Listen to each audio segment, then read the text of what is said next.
Hi aspirants, ఈరోజు video వచ్చేసి 6th class science bits. ఈ 6th క్లాస్ సైన్స్లో భాగంగా 2 పార్ట్స్ అనేవి పెట్టాను. ఈ వీడియో వచ్చేసి 3rd పార్ట్. ఇంకొక పార్ట్ పెట్టేస్తాను. సో దానితో 6th క్లాస్ టెక్స్ట్ బుక్ మొత్తం కంప్లీట్ అయిపోతుంది. ఈరోజు 4 చాప్టర్స్ తీసుకున్నాము. 8th, 9th, 10th, 11th chapters. దీంట్లో నుంచి కూడా 30 బిట్స్ అనేవి ఫ్రేమ్ చేశాను. సో జస్ట్ మీరు ఈ వీడియోస్ చూడండి. మళ్ళీ టెక్స్ట్ బుక్ చదవాల్సిన అవసరం లేకుండా ప్రతి లైన్ టు లైన్ ఇక్కడ మెన్షన్ చేయడం జరిగింది. సో చాలా బాగా యూజ్ అవుతాయి. ప్రతి ఒక్కరు యూజ్ చేసుకోండి. అండ్ ప్రతి క్వశ్చన్కి కూడా వీడియోని పాజ్ చేసి మీరు ఆన్సర్ చేయడానికి ట్రై చేయండి. ఓకే. అండ్ నేను మీ నుంచి ఆశించేది ఒకటే, ప్రతి ఒక్కరు లైక్ చేయండి అండ్ హై పాయింట్స్ కూడా ఇవ్వడానికి ట్రై చేయండి. ఇంకెవరైనా ఛానల్ని ఫాలో అవ్వకపోతే డెఫినెట్గా ఫాలో అవ్వండి. ఓకే. ఫస్ట్ బిట్ చూడండి. నేను ప్రతి బిట్ కూడా ఆల్మోస్ట్ స్టేట్మెంట్లోనే ఫ్రేమ్ చేస్తున్నాను. ఎందుకంటే మనకున్న కాన్సెప్ట్ మొత్తం ఈ స్టేట్మెంట్లలో వచ్చేస్తుందండి. ఓకే. ఇంకా మిస్ అయింది కూడా నేను అడిషనల్గా ఎక్స్ప్లెనేషన్ ఇవ్వడం జరుగుతుంది. సో తప్పకుండా ప్రతి ఒక్కరూ చదివిన సబ్జెక్ట్ని రీకాల్ చేసుకోండి. ఓకే. చూడండి, క్రింది వాటిలో సరైనది గుర్తించండి. ఒక్కొక్క ఆప్షన్ చూసుకుంటూ వెళ్దాం. పట్టు, ఉన్ని, పత్తి మొదలైన దారాలను సహజ దారాలు అంటారు. కరెక్టే కదండి. పట్టు, ఉన్ని, పత్తి అంటే మొక్కలు లేదా జంతువుల నుండి తయారయ్యే దారాలని సహజ దారాలు అంటారు. సో ఇది కరెక్టే. నెక్స్ట్ చూడండి, జనుము మొక్క యొక్క కొమ్మలతో జనపనారను తయారు చేస్తారు. కరెక్టా? కాదు కదండి. ఎందుకు కాదు? జనుము మొక్క యొక్క కొమ్మలతో కాదు, జనుము మొక్క యొక్క బెరడు ఉంటుంది కదా, ఆ బెరడుతో తయారు చేస్తారు.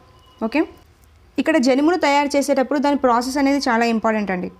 ఇక్కడ ప్రాసెస్ ఏంటి అంటే, జనుము దారాల్ని జనుము మొక్క యొక్క కాండ భాగాల నుంచి తయారు చేస్తారండి. ఓకే.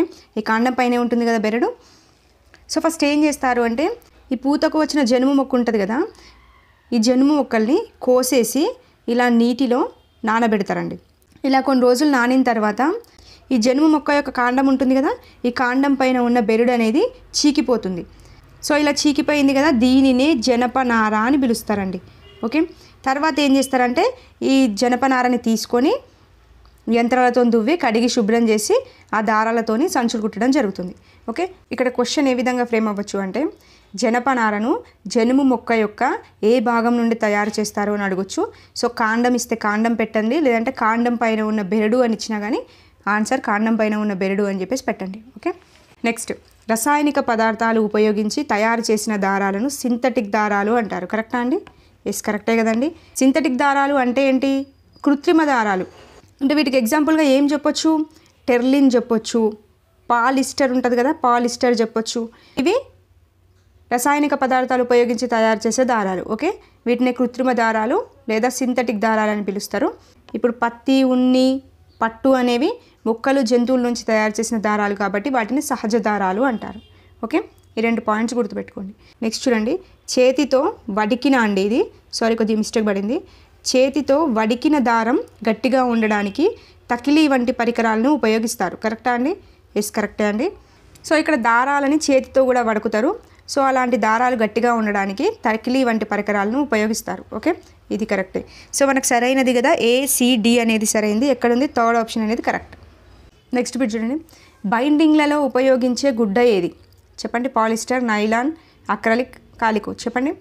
బైండింగ్లలో ఉపయోగించే గుడ్డ వచ్చేసి కాలికో అండి. ఓకే, గుర్తుపెట్టుకోండి, కాలికో. నెక్స్ట్ బిట్ చూడండి, క్రింది వాటిలో తెలంగాణలో విస్తారంగా పండుతున్న పంట ఏది? ఇది ప్రీవియస్ టెట్ బిట్ అండి. ఓకే, ఇదే విధంగా బిట్ ఫ్రేమ్ అయింది. చెప్పండి. మిరప, పత్తి, వరి, చెరుకు. ఏదండి?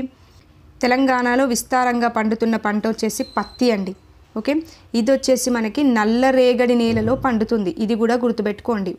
ఓకే. ఇది మొన్న జరిగిన ప్రీవియస్ టెట్లో పడింది, కంపల్సరీ గుర్తుపెట్టుకోండి. టెక్స్ట్ బుక్లో కరెక్ట్గా లైన్ మెన్షన్ చేశాడు. నెక్స్ట్ బిట్, క్రింది వాటిలో సరైనది గుర్తించండి. దూది కాయల నుంచి దూది గింజలను వేరు చేస్తారు. ఇలా దూది నుంచి జింజలను వేరు చేయడాన్ని డైయింగ్ అంటారు. కరెక్టా అండి? కాదు కదండి. ఇలా దూది నుంచి గింజలను వేరు చేసే పద్ధతినే ఏమని పిలుస్తారు అంటే జిన్నింగ్ అంటారండి. ఓకే, జిన్నింగ్ అంటారు. సో డైయింగ్ కాదు కదా, తీసేయచ్చు. నెక్స్ట్, దూది పీచును ఉపయోగించి నూలు దారాలు తయారు చేయడాన్ని జిన్నింగ్ అంటారు. అవునా? కాదు కదా. జిన్నింగ్ అంటే ఏంటి? దూది నుంచి గింజలను వేరు చేయడాన్ని జిన్నింగ్ అంటారు. మరి దూది పీచును ఉపయోగించి నూలు దారాలను తయారు చేయడాన్ని స్పిన్నింగ్ అంటారండి. ఓకే. స్పిన్నింగ్ అంటే ఏంటి? వడకడం. ఓకే, బడకడం అని పిలుస్తారు. సో 2 సరైనవి కాదు. సో ఆప్షన్ ఎక్కడుంది, 4th వన్ అనేది కరెక్ట్. ఓకే, ఇది ఉంది కదా జిన్నింగ్, ఇది కూడా ప్రీవియస్ స్టేట్లో అడిగాడు గుర్తుపెట్టుకోండి. నెక్స్ట్ బిట్ చూడండి. కర్రగుజ్జుకు రసాయనాలను కలిపి ఈ దారాలను తయారు చేస్తారు. చెప్పండి. నైలాన్, అక్రిలిక్, రేయాన్, పట్టు. సో ఆన్సర్ వచ్చేసి రేయాన్ అండి. ఓకే, ఇది 8th క్లాస్లో దారాలు అనే టాపిక్ ఉంటుంది కదా, ఆ టాపిక్లో చాలా క్లారిటీగా మెన్షన్ చేస్తాడు. నైలాన్ ఎలా తయారవుతుంది, అక్రిలిక్ ఎలా తయారవుతుంది, రేయాన్ ఎలా తయారవుతుంది అని. అక్కడ కర్రగుజ్జుకు రసాయనాలను కలిపి తయారు చేసే ఏకైక దారం రేయాన్ అండి. ఓకే, నెక్స్ట్ బిట్ చూడండి. క్రింది వాటిలో సరి కానిది గుర్తించండి. ఫస్ట్ ఆప్షన్, పట్టు పురుగుల నుంచి పట్టు తీసినట్లుగానే తేనెటీగ నుంచి కూడా పట్టు తీయడానికి శాస్త్రవేత్తలు కృషి చేస్తున్నారు. కరెక్టా అండి? కాదు కదండి. ఇప్పుడు పట్టు పురుగుల నుంచి పట్టు తీస్తున్నాం, అట్లాగే ఇంకా వేటి నుంచి పట్టు తీయడానికి శాస్త్రవేత్తలు ట్రై చేస్తున్నారు అంటే సాలె పురుగు ఉంటుంది కదా, ఆ సాలె పురుగు నుండి పట్టు తీయడం కోసం శాస్త్రవేత్తలు కృషి చేస్తున్నారు. సో ఇక్కడ తేనెటీగ ఇచ్చారు కాబట్టి తీసేయచ్చు. నెక్స్ట్, ఫ్లెక్సీల తయారీలో ఉపయోగించేది బెంజిమన్ క్లోరైడ్ అంట. కరెక్టా అండి? కాదండి. ఈ ఫ్లెక్సీల తయారీలో ఉపయోగించేది పీవీసీ అండి, అంటే పాలీవినైల్ క్లోరైడ్. ఓకే, పాలీవినైల్ క్లోరైడ్ని ఫ్లెక్సీల తయారీలో ఉపయోగిస్తారు. దీన్ని ఎవరు కనుగొన్నారు అంటే వాల్డోయల్ సీమన్ అండి. ఓకే, వాల్డోయల్ సీమన్ అనే అతను ఈ ఫ్లెక్సీల తయారీలో ఉపయోగించే పీవీసీ పాలీవినైల్ క్లోరైడ్ని కనుగొన్నాడు. ఓకే, నెక్స్ట్ చూడండి. మొట్టమొదటి సూక్ష్మదారం తయారు చేసింది మియోషి ఒకమెటా. ఎస్, కరెక్టే కదండి. మొట్టమొదటి సూక్ష్మదారం మైక్రోఫైబర్ని 1917లో ఈ మియోషి ఒకమెటా అనే అతను రెడీ చేయడం జరిగింది. సో ఇది కరెక్టే. నెక్స్ట్ చూడండి. వర్షానికి తడవని బట్టలను తయారు చేసింది చార్లెస్ మెకెంతోష్. కరెక్టేనా? ఎస్, కరెక్టే అండి. ఈయన 1823లో వర్షానికి తడవని బట్టల్ని తయారు చేశాడు. ఈయన స్కాటిష్ అండి, ఈయన స్కాటిష్ శాస్త్రవేత్త. ఓకే, ఇవి గుర్తుపెట్టుకోండి పాయింట్స్. Next bit. క్రింది వాటిలో బంగారు దారం అని దేన్ని పిలుస్తారు? పట్టు, ఉన్ని, జనపనార, నూలు. చెప్పండి. జనపనార అండి. ఓకే, ఈ జనపనారని బంగారు దారం అని కూడా పిలుస్తారు. ఈ జనపనార దేని నుంచి తయారవుతుందని చెప్పాను? మొక్కల యొక్క కాండం పైన ఉన్న బెరడు చీకిపోవడం ద్వారా ఈ జనపనారని తయారు చేస్తారు. ఓకే, నెక్స్ట్ బిట్ చూడండి. ఇది ప్రీవియస్ స్టేట్లో అడిగాడు. తివాచీల నాణ్యతకు, మన్నికకు ప్రఖ్యాతిగాంచింది ఏది? ఆదిలాబాద్, వరంగల్, మంచిర్యాల, జయశంకర్. చెప్పండి. సో ఆన్సర్ వచ్చేసి తివాచీల నాణ్యతకు, మన్నికకు ప్రఖ్యాతిగాంచింది వరంగల్ అండి. ఓకే, గుర్తుపెట్టుకోండి వరంగల్. నెక్స్ట్ బిట్ చూడండి. పత్రంలో ఉండే ముఖ్యమైన భాగాల వరుస క్రమం. చెప్పండి. ఇప్పుడు ఇక్కడ ఇలా పత్రాన్ని తీసుకుందాము. రైట్, ఇది పత్రం కదండి. సో దీంట్లో ముఖ్యమైన భాగాలు ఉంటాయి. ఆ భాగాలు ఏంటో చూడాలి. ఫస్ట్ మనకి ఇక్కడ కనబడుతుందా? ఇది పత్రం యొక్క పీఠం అండి. నెక్స్ట్ ఇక్కడ కనబడుతుంది కదా, ఇది పత్రం యొక్క వృంతం అండి. ఓకే, ఇది పత్రం యొక్క వృంతం. నెక్స్ట్ ఇక్కడ కనబడుతుంది కదా, ఇది వచ్చేసి పత్రం యొక్క దళం. క్వశ్చన్స్ ఇస్తాను, ఆన్సర్ చేయడానికి ట్రై చేయండి, ఎందుకంటే బిట్ట ఆ విధంగా కూడా ఫ్రేమ్ అవుతుంది. ఇప్పుడు కాండంపై పత్రం అనేది ఎక్కడ అతుక్కొని ఉంటుందండి? ఇప్పుడు ఇది కాండం కదా, ఈ కాండం పైనే కదా ఇప్పుడు పత్రం అనేది వచ్చింది. ఎక్కడ అతుక్కొని ఉంది? సో పత్రపీఠం అండి. ఓకే, పత్రపీఠం అనేది కాండంపై అతుక్కొని ఉంటుంది. ఓకే, నెక్స్ట్ పత్రంలో వెడల్పుగా విప్పారిగా ఉన్న భాగాన్ని ఏమని పిలుస్తామండి? చూడండి, వెడల్పుగా విప్పారిగా ఉన్న భాగాన్ని ఏమని పిలుస్తాం? పత్రదళం అని పిలుస్తాం. ఓకే, ఇప్పుడు ఈ పత్రపీఠం ఇక్కడ కాండంపై అతుక్కొని ఉంది కదా, సో ఈ పత్రపీఠము మరియు పత్రదళము ఈ రెండింటిని కలిపే భాగం ఏదండి? పత్రవృంతం. ఓకే, అంటే ఇక్కడ క్వశ్చన్ ఏంటి అంటే పత్రపీఠం అనేది ఎక్కడ అతుక్కొని ఉంటుంది? కాండంపై అతుక్కొని ఉంటుంది.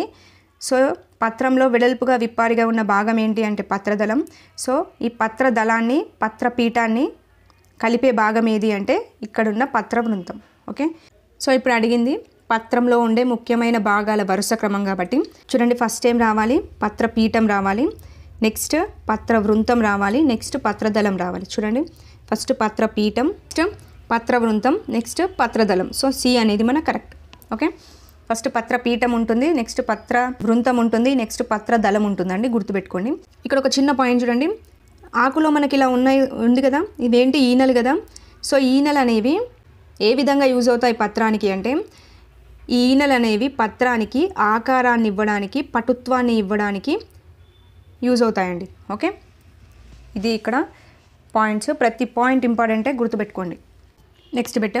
క్రింది వాటిలో సరి కానిది గుర్తించాలి. గుర్తుపెట్టుకోండి, సరి కానిది. తల్లి వేరు అనగా ప్రధానమైన వేరు పార్శ్వ వేర్లను కలిగి ఉంటుంది. కరెక్టే కదండి. తల్లి వేరు అనేది ఈ విధంగా ఉంటుంది, దీనికి పార్శ్వ వేర్లు కూడా ఉంటాయి. సో ఇది కరెక్టే అవుతుంది. నెక్స్ట్ చూడండి, పీచు వేర్లలో కూడా సన్నని వేర్లు ప్రధానమైన వేరు ఉంటుంది. చెప్పండి, తల్లి వేరులో మాత్రమే ప్రధానమైన వేరు ఉంటుంది, పీచు వేరులో ప్రధానమైన వేరు ఉండదు. ఓకే, తల్లి వేరు అనేది ఇలా భూమి నుంచి ఇలా లోపలికి పాతుకొని ఉంటుంది కదా. మరి పీచు వేరు అనేది ఎలా ఉంటుంది అంటే ఇలా భూమి నుండి వేర్లు అనేవి ఎలా ఉంటాయి అంటే ఇలా కాండం ఉంటుంది కదా, ఇలా కాండం యొక్క పీట భాగం నుంచి ఇలా బయలుదేరుతాయండి. ఓకే, ఇవి పీచు వేర్లు. దీంట్లో అసలు ప్రధానమైన వేరు ఉండదు. ఇక్కడ ఇంకో పాయింట్, ఇక్కడ ఉండే అన్ని వేర్లు కూడా ఒకే రకంగా ఉంటాయండి. ఇది చాలా ఇంపార్టెంట్ పాయింట్, గుర్తుపెట్టుకోండి. ఓకే, పీచు వేరు అనేది కాండం యొక్క పీట భాగం నుంచి బయలుదేరుతుంది అండ్ ఇందులో ప్రధాన వేరు అనేది ఉండదు. అన్ని వేర్లు కూడా ఒకే రకంగా ఉంటాయి. ఓకే, అదే తల్లి వేరులో అయితే ప్రధాన వేరును కలిగి ఉంటుంది, అదేవిధంగా పార్శ్వ వేర్లను కూడా కలిగి ఉంటుంది.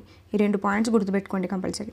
నెక్స్ట్ చూడండి, తల్లి వేరు వ్యవస్థ కలిగిన మొక్కలు సమాంతర ఈనెల వ్యాపనాన్ని కలిగి ఉంటాయి. చెప్పండి, కరెక్ట్ అవుతుందా? కాదండి. తల్లి వేరు వ్యవస్థ కలిగిన మొక్కలు అనేవి సమాంతర ఈనెల వ్యాపనాన్ని కాదు, జాలాకార ఈనెల వ్యాపనాన్ని కలిగి ఉంటుంది. ఓకే, చూడండి, పీచు వేరు వ్యవస్థ కలిగిన మొక్కలు జాలాకార ఈనెల వ్యాపనాన్ని కలిగి ఉంటాయి. కాదండి, పీచు వేరు వ్యవస్థ కలిగిన మొక్కలు అనేవి సమాంతర ఈనెల వ్యాపనాన్ని కలిగి ఉంటాయి. ఒక్కసారి ఇక్కడ చూడండి, ఈ తల్లి వేరు కదా, ఇందులో మనకు కనబడేది జాలాకార ఈనెల వ్యాపనం కనబడుతుంది. అంటే ఇప్పుడు ఇలా ఆకుంది కదా, ఈ ఆకుంది కదా, దీంట్లో మొత్తం ఇలా ఇలా ఉంటాయండి ఈనెలు అనేటివి. ఇది జాలాకార ఈనెల వ్యాపనం. ఇది మనకు తల్లి వేరు వ్యవస్థలో కనిపిస్తుంది. మరి ఇక్కడ ఉన్న పీచు వేరు వ్యవస్థ ఉంది కదా, దీంట్లో మనకు కనిపించేది సమాంతర ఈనెల వ్యాపనము.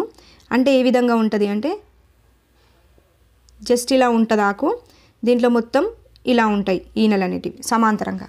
ఓకే, సో వీటికి మనం ఇప్పుడు ఎగ్జాంపుల్గా చూసినట్లయితే ఇప్పుడు మందార ఆకు ఉంటుంది కదండి, ఆ మందార ఆకు ఏ విధంగా ఉంటుంది, ఆకును పట్టుకొని చూస్తే ఇగో ఇదే విధంగా కనపడుతుంది. అవునా? సో ఇది జాలాకార ఈనెల వ్యాపనం.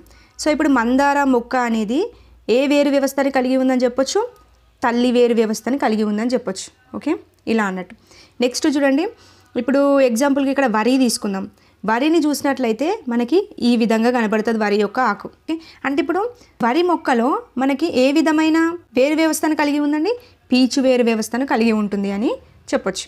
ఓకే, ఎగ్జామ్లో కూడా ఇలాగే ఇస్తాడు. ఇలా ఒక మొక్క యొక్క నేమ్ ఇస్తాడు, ఇచ్చేసి ఇందులో మనకి ఏ వేరు వ్యవస్థ కలిగి ఉంటుంది అని అడగొచ్చు, లేదంటే ఏ ఈనెల వ్యాపనం కలిగి ఉంటుంది అని అడగొచ్చు. ఓకే, ఫస్ట్ ఎగ్జాంపుల్గా వరి ఇచ్చాడు అంటే మీరు వరిని గుర్తు తెచ్చుకోండి. దాంట్లో ఆకు అనేది ఏ విధంగా ఉంది అనేది ఆ టైంలో మీకు స్ట్రైక్ అవ్వాలి. దాని ద్వారా అందులో ఏ వేరు వ్యవస్థ ఉంది, ఏ ఈనెల వ్యాపనం ఉంది అనేది ఆటోమేటిక్గా మనకి గుర్తొచ్చేస్తుంది. ఓకే, సో ఇది ఇక్కడ కాన్సెప్ట్. సో సరి కానిది కాబట్టి BCD సరికాదు. సో ఆప్షన్ 2 అనేది మనకి ఇక్కడ కరెక్ట్. ఓకే, గుర్తుపెట్టుకోండి, చాలా ఇంపార్టెంట్. ప్రీవియస్ స్టెట్లో పడింది, ప్రీవియస్ DSCలో కూడా ఇది కాన్సెప్ట్ పైన బిట్ అనేది ఫ్రేమ్ అయింది. అందుకోసమే ఇంత క్లారిటీగా ప్రతి కాన్సెప్ట్ వచ్చేలాగా ఎక్స్ప్లెనేషన్ ఇచ్చాను, చూసుకోండి. నెక్స్ట్ బిట్ చూడండి, పత్రం లోపల చిక్కుడు గింజ ఆకారంలో కనబడే భాగాలు ఏంటి? చెప్పండి. గ్రాన, పత్రరంధ్రాలు, స్ట్రోమా, రక్షక కణాలు. చెప్పండి. పత్రం లోపల చిక్కుడు గింజ ఆకారంలో కనబడే భాగాలని రక్షక కణాలు అని పిలుస్తారండి. సో ఇక్కడ పత్రం తీసుకోండి, ఈ పత్రం లోపల మనకు ఇలా చిక్కుడు గింజ ఆకారంలో భాగాలు కనబడతాయి, వీటినే రక్షక కణాలు అని పిలుస్తారు. ఓకే, ఈ రక్షక కణాల మధ్యలో ఇలా చిన్న చిన్న రంధ్రాలు ఉంటాయి. ఈ రంధ్రాలని ఏమని పిలుస్తారు అంటే పత్రరంధ్రాలు అని పిలుస్తారు. ఓకే, ఇక్కడ 2 పాయింట్స్ గుర్తుపెట్టుకోండి. పత్రం లోపల ఉండే చిక్కుడు గింజ ఆకారంలో కనబడే భాగాల్ని రక్షక కణాలు అంటారు. ఆ చిక్కుడు గింజ ఆకారంలో ఉన్న రక్షక కణాలు ఉన్నాయి కదా, వాటి మధ్యలో కనబడే రంధ్రాలని పత్రరంధ్రాలు అని పిలుస్తారు. ఓకే, 2 పాయింట్స్ గుర్తుపెట్టుకోండి. నెక్స్ట్ బిట్, పుష్పంలో లైంగిక భాగాలను గుర్తించండి. ఇది ప్రీవియస్ స్టెట్లో అడిగానండి, ఇదే విధంగా బిట్ ఫ్రేమ్ అయింది. అండాశయం, పరాగకోశం, అండాశయం, కీలాగ్రం, కీలం, పరాగకోశాలు. చెప్పండి. సో పైవన్నీ అండి, పుష్పంలో మనకి అండాశయం, పరాగకోశం కావచ్చు, అండాశయం, కీలాగ్రం, కీలం, పరాగకోశాలు ఇవన్నీ కూడా మనకి లైంగిక భాగాలే అండి. సో గుర్తుపెట్టుకోండి. ఓకే, ఇందులో కూడా మనకి పురుష ప్రత్యుత్పత్తి భాగాలు ఉంటాయి, స్త్రీ ప్రత్యుత్పత్తి భాగాలు ఉంటాయి. ఓకే, పురుష ప్రత్యుత్పత్తి భాగాలను వేటిని పిలుస్తారండి? ఇప్పుడు పుష్పం ఉంది, ఈ పుష్పంలో ఇక్కడ అండాశయం ఉంటుంది. ఓకే, ఇక్కడ నుండి ఒక భాగం ఉంటుంది, ఇక్కడ నుండి ఇలా ఒక భాగాలు ఉంటాయి, అవునా? ఇది కేసర దండం అని పిలుస్తాము. ఇక్కడ ఉంది కదా, దీన్ని ఏమని పిలుస్తాము అంటే పరాగకోశం అంటారు. ఓకే, సో పురుష ప్రత్యుత్పత్తి వ్యవస్థలో మనకి ఏమేమి వస్తాయి అంటే కేసర దండం వస్తుంది, పరాగకోశం వస్తుంది. నెక్స్ట్ స్త్రీ ప్రత్యుత్పత్తి వ్యవస్థలో ఇది అండాశయం కదా, సో ఈ అండాశయం ఒకటి. నెక్స్ట్ దీన్ని కీలం అంటారు. నెక్స్ట్ ఇక్కడ ఉండే దీన్ని కీలాగ్రం అంటారు. సో ఇప్పుడు ఇక్కడ స్త్రీ ప్రత్యుత్పత్తి వ్యవస్థలో అండాశయము, కీలము, కీలాగ్రం. ఓకే, ఈ 3 భాగాలు స్త్రీ ప్రత్యుత్పత్తి వ్యవస్థ కిందకి వస్తాయి. ఓకే, ఇవి పుష్పంలో. సో ఇక్కడ లైంగిక భాగాలు అని అడిగారు కాబట్టి ఏం మెన్షన్ చేయలేడు కాబట్టి ఇవన్నీ మనకి వస్తాయి. సో ఇక్కడ మనకి పైవన్నీ అనేది ఆన్సర్. ఓకే, ఈ కాన్సెప్ట్ అనేది మనకి 7th క్లాస్లో క్లారిటీగా మెన్షన్ చేశాడు. అక్కడ నేను క్లారిటీగా ఎక్స్ప్లెనేషన్ ఇస్తాను. ఓకే, నెక్స్ట్ బిట్, క్రింది వాటిలో సరైనవి గుర్తించండి. ఫస్ట్ ఆప్షన్, బనానా ఆయిల్ను రసాయనాలను కలిపి తయారు చేస్తారు. కరెక్టా అండి? కాదండి, బనానా ఆయిల్ను రసాయనాలను కలిపి కాదు, పెట్రోలియంని కలిపి తయారు చేస్తారు. ఓకే, నెక్స్ట్ బిట్ చూడండి, యాపిల్ బరువులో 96% నీరు ఉంటుంది. అవునా? కాదండి, 96% నీరు అనేది దోసలో కనబడుతుంది. మరి యాపిల్లో ఎంత ఉంటుంది అంటే 84% వాటర్ అనేది యాపిల్లో కనబడుతుంది. ఓకే, సో ఇది తీసేయచ్చు. నెక్స్ట్, జీడి మామిడిలో పండుగ కనిపించేది పండు తొడిమ. ఎస్, ఇది కరెక్ట్. మొన్న జరిగిన టెట్లో ఈ బిట్టు పడింది, చూసుకోండి. నెక్స్ట్, మిరపకాయలు కారం కలిగించే పదార్థం అనేది క్యాప్సిసిన్. ఎస్, కరెక్టే కదండి. క్యాప్సిసిన్ అనే పదార్థం ఉంటుంది, దీనివల్లే మనకు కారంగా అనిపిస్తుంది. ఓకే, సో సరైనవి సిడి మాత్రమే సరైనది. సో డి ఆప్షన్ అనేది కరెక్ట్. నెక్స్ట్ బిట్, క్రింది వాటిలో సరైన స్టేట్మెంటు, వేరు నీటిని ఖనిజ లవణాలను శోషించి మొక్క మట్టిలో పాతుకునే విధంగా చేస్తుంది. కరెక్టా అండి? ఎస్, కరెక్టే ఇది. నెక్స్ట్, వేరు నీటిని ఖనిజ లవణాలను ఇతర భాగాలకి సరఫరా చేస్తుంది. కరెక్టా? కాదండి. సో ఇక్కడ కాన్సెప్ట్ ఏంటి అంటే, ఇలా మొక్కను తీసుకుంటే, ఓకే, వేరు అనేది నీటిని మరియు ఖనిజ లవణాలని భూమి నుంచి శోషిస్తుంది. ఓకే, ఈ వేరు శోషించిన నీటిని ఖనిజ లవణాలని మొక్క యొక్క అన్ని భాగాలకి సరఫరా చేసేది కాండం అండి. ఓకే, ఈ పని ఎవరిది అంటే కాండం. ఫస్ట్ ఆప్షన్ చూడండి, నీటిని ఖనిజ లవణాలను శోషించేది వేరు అన్నారు, కరెక్టే. నెక్స్ట్, వేరు నీటిని ఖనిజ లవణాలని ఇతర భాగాలకు సరఫరా చేస్తుంది అన్నారు. కాదు కదా, ఇతర భాగాలకు సరఫరా చేసే పని కాండ అనేది. ఓకే, సో సరైన స్టేట్మెంట్ కాబట్టి ఏ అనేది సరైనది. నెక్స్ట్ బిట్, ఎండిన ఆకులపై వివిధ రకాల సాంప్రదాయక పౌరాణిక చిత్రాలను రంగులతో గీసే ఒక సాంప్రదాయ కుటీర పరిశ్రమ ఎక్కడుంది?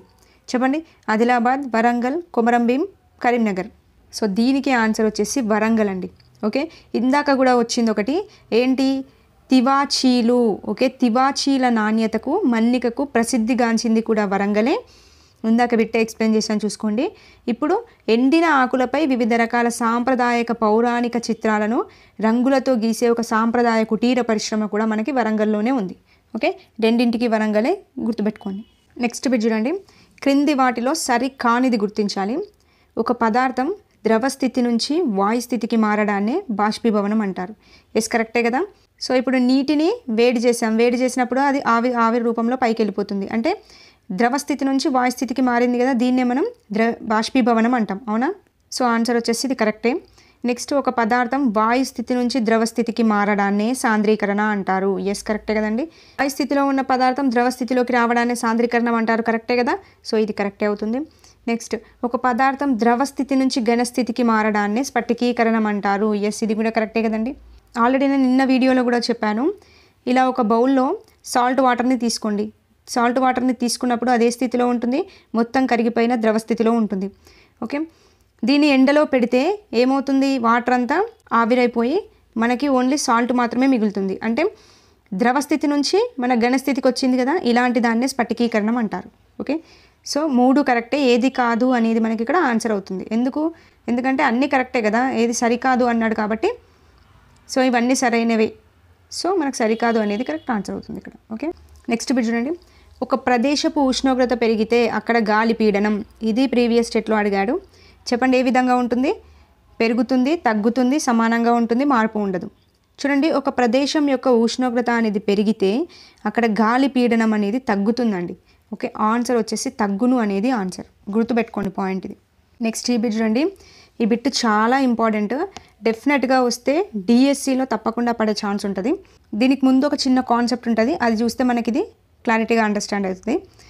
సో ఏమడిగాడు, మన రాష్ట్రంలో దాదాపు డిసెంబర్ 20వ తేదీ నాటికి సూర్యోదయం దిశ అనేది ఏ వైపుకు జరుగుతుంది అని చెప్పేసి ఇచ్చాడు.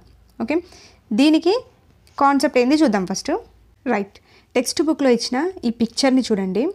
ఇలా ఒక పిక్చర్ ఇచ్చాడు. మనం దీన్ని కరెక్ట్గా అండర్స్టాండ్ చేసుకుంటే ఇక్కడ ఉన్న కాన్సెప్ట్ మొత్తం మనకి బిట్ రూపంలో ఫ్రేమ్ అవుతుంది. ఇక్కడ చూడండి, డిసెంబర్ నెలలో ఒక బాలుడు ఎక్కడ నిల్చున్నాడు, సూర్యోదయానికి ఎదురుగా నిల్చున్నాడు. అంటే సూర్యోదయానికి ఎదురుగా నిల్చున్నాడు అంటే ఇదే దిశ అవుతుందండి, తూర్పు దిశ అవుతుంది. ఓకే, తూర్పు దిశ అవుతుందంటే పడమర ఎక్కడ అవుతుంది, వెనుకనే అవుతుంది కదా. సో ఇది పడమర. సో ఇక్కడ ఏమవుతుంది, ఉత్తరం. ఇక్కడ ఏమవుతుంది, దక్షిణం అవుతుంది. అవునా. సో ఇప్పుడు ఇక్కడ కాన్సెప్ట్ ఏంది అంటే ఇక్కడ డిసెంబర్ 20 నాటికి సూర్యోదయం దిశ అనేది ఏ విధంగా ఉంది, దాని నీడ అనేది మనకి ఏ విధంగా పడుతుంది అనేది కాన్సెప్ట్. సో ఇక్కడ బాలుడు డిసెంబర్ 20 రోజున సూర్యోదయానికి ముందు నిల్చున్నప్పుడు అతని నీడ ఏ విధంగా పడింది చూడండి. కరెక్ట్గా వెనుకబడిందా, కొద్దిగా జరిగిబడిందా, కొద్దిగా జరిగిబడింది. చూడండి, కరెక్ట్గా వెనుకబడితే ఇక్కడ ఇట్లా స్ట్రేట్గా ఉండాలి. బట్ ఏమైంది, ఇక్కడ కొద్దిగా బెండ్ అయి పడింది. అవునా. అంటే బాలుని యొక్క ఎడమ వైపు, అవునా, ఎక్కడ సైడ్ వంగిందండి, ఎడమ చేయ కదా ఇది. ఎడమ వైపు ఏ దిశ అండి, ఇది ఉత్తర దిశ. ఓకే, ఉత్తరం దిశ వైపు పడింది నీడ. అంటే ఇది ఎప్పుడు, డిసెంబర్ 20వ తేదీన ఒక బాలుడు తూర్పు దిశగా నిలబడితే అతని యొక్క నీడ అనేది అతని ఎడమ చేతి వైపు, ఓకే, అంటే ఉత్తరం వైపు ఏర్పడింది. అవునా. మరి ఇలా ఎందుకు ఏర్పడింది అంటే ఈ డిసెంబర్ 20వ తేదీ రోజున సూర్యోదయం దిశ అనేది తూర్పు దిశ నుండి కొద్దిగా దక్షిణం దిశ వైపు జరుగుతుందండి. ఓకే, ఇలా తూర్పు దిశ నుండి ఇలా కొద్దిగా ఇక్కడ దక్షిణం వైపుగా జరుగుతుంది. అందుకే చూడండి, సూర్యుడు ఇక్కడ వచ్చిండు కాబట్టి బాలునికి ఇక్కడ పడతాడు కదా. పడినప్పుడు అతని నీడ ఆపోజిట్లో మనకి ఎడమ వైపున పడుతుంది, అంటే ఉత్తరం వైపున పడడం జరుగుతుంది. అంటే ఇది ఎప్పుడు గుర్తుపెట్టుకోండి, డిసెంబర్ 20వ తేదీ రోజు. ఓకే, మళ్ళీ ఒక్కసారి కాన్సెప్ట్ చెప్తున్నా చూడండి.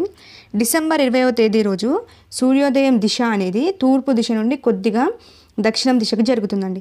దీనివల్ల బాలుడు తూర్పు దిశ వైపు నిలబడి ఉంటే బాలుని నీడ అనేది కొద్దిగా అతని ఎడమ వైపు అంటే ఉత్తరం వైపుగా పడడం జరుగుతుంది. ఓకే, ఇది డిసెంబర్ 20వ తేదీ.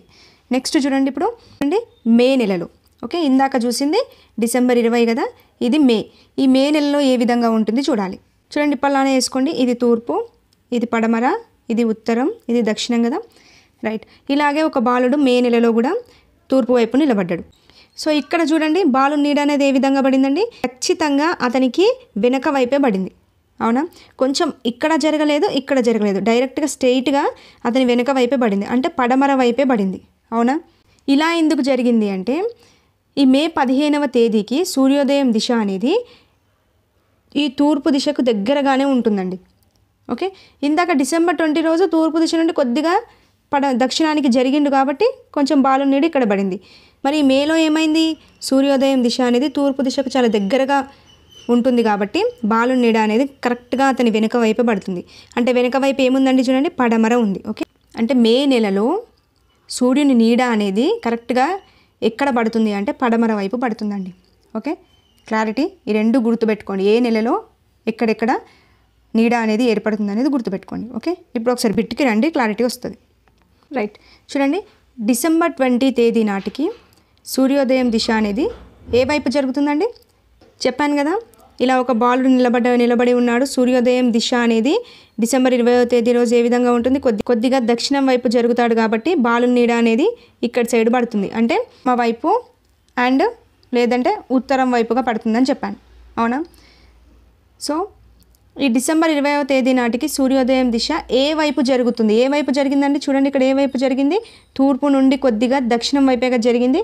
సో తూర్పు నుండి కొద్దిగా దక్షిణం వైపు అనేది ఆన్సర్. ఓకే, అదే ఇక్కడ ఇంకో బిట్టు, మే 15వ తేదీన బాలు నీడ అనేది ఖచ్చితంగా ఏ వైపు పడుతుంది అని అడిగితే ఏ వైపు పడుతుందండి, మే 15వ రోజు సూర్యోదయానికి తూర్పు దిశగానే ఉంటుంది కాబట్టి ఖచ్చితంగా అతని యొక్క వెనక వైపు పడుతుంది, అంటే పడమర వైపు పడుతుంది. ఓకే, ఇక్కడ రెండు బిట్స్ చాలా ఇంపార్టెంట్, కాన్సెప్ట్ చాలా ఇంపార్టెంట్. కాన్సెప్ట్ ఒకటి గుర్తుపెట్టుకోండి, తప్పకుండా ఎలాంటి బిట్ వచ్చినా ఆన్సర్ చేయగలుగుతారు. ఓకే, నెక్స్ట్ బిట్ చూడండి, పాలు పెరుగుగా మారడం అనేది ఏ విధమైన మార్పు అండ్ ఋతువులలో మార్పుతో పోలిస్తే ఇది ఎలా ఉంటుంది చెప్పండి.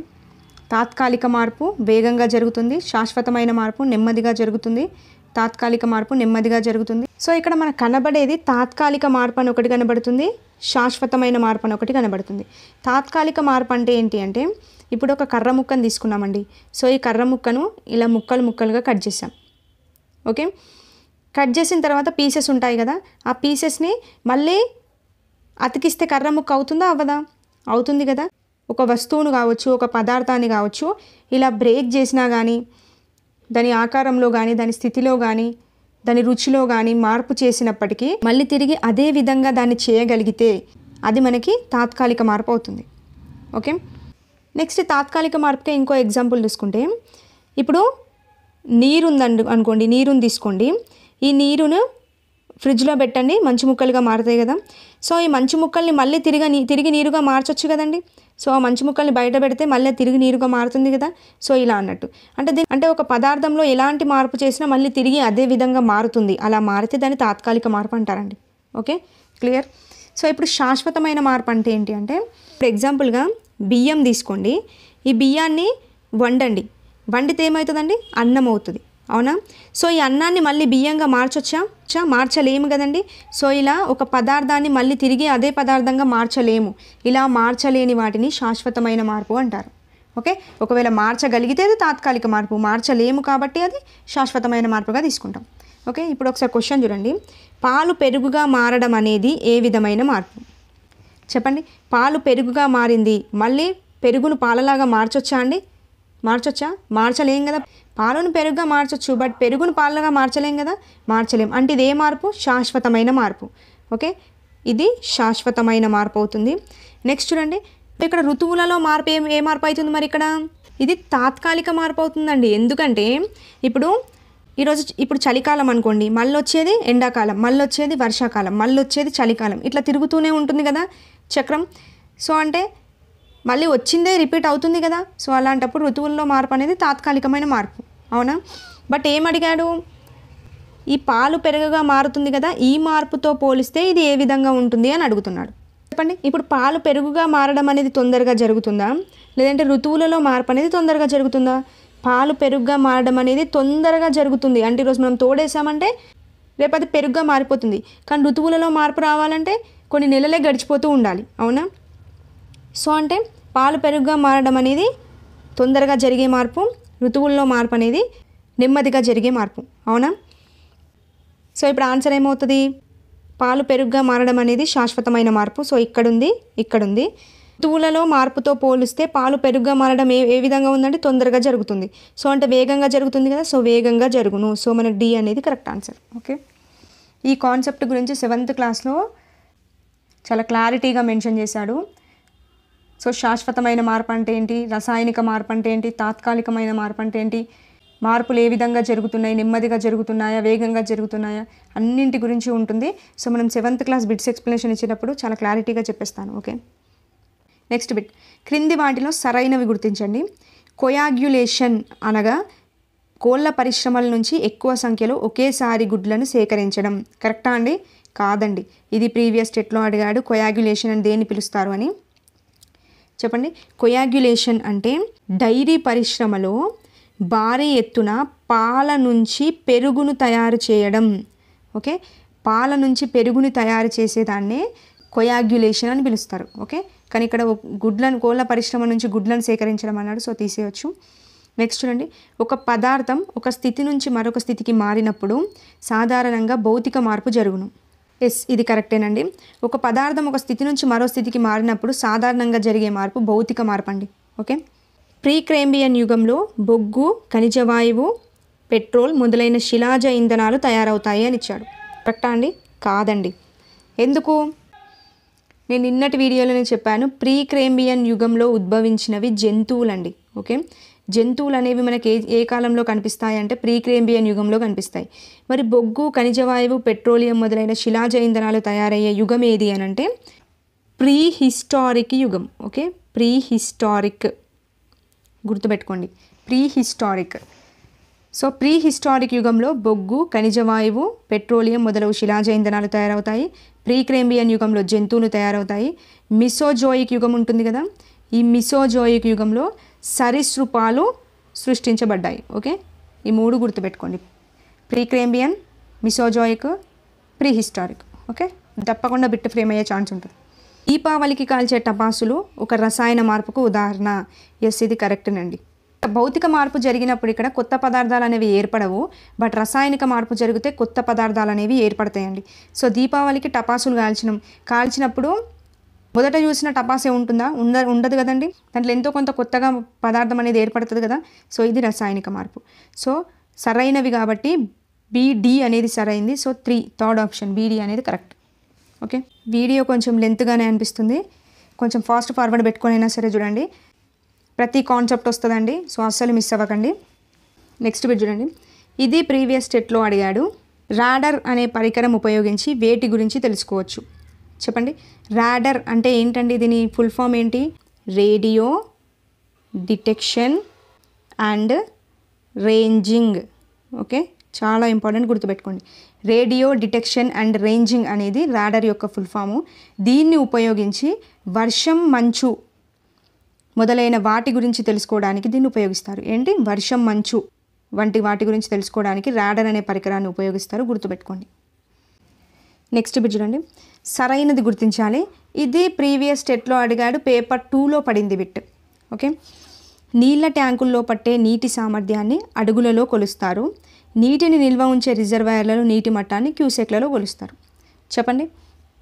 నీళ్ళ ట్యాంకుల్లో పట్టే నీటి సామర్థ్యాన్ని అడుగుల్లో కొలుస్తారా అండి? అడుగుల్లో కొలవరు. నీళ్ళ ట్యాంకుల్లో పట్టే నీటి సామర్థ్యాన్ని గాలెన్లలో కొలుస్తారు. గాలెన్లు లేదా లీటర్లలో కొలుస్తారు. ఓకే, గుర్తుపెట్టుకోండి. నీళ్ళ ట్యాంకుల్లో పట్టే నీటి సామర్థ్యాన్ని గాలెన్లు మరియు లీటర్లలో కొలుస్తారు. మరి అడుగుల్లో వేటిని కొలుస్తారు?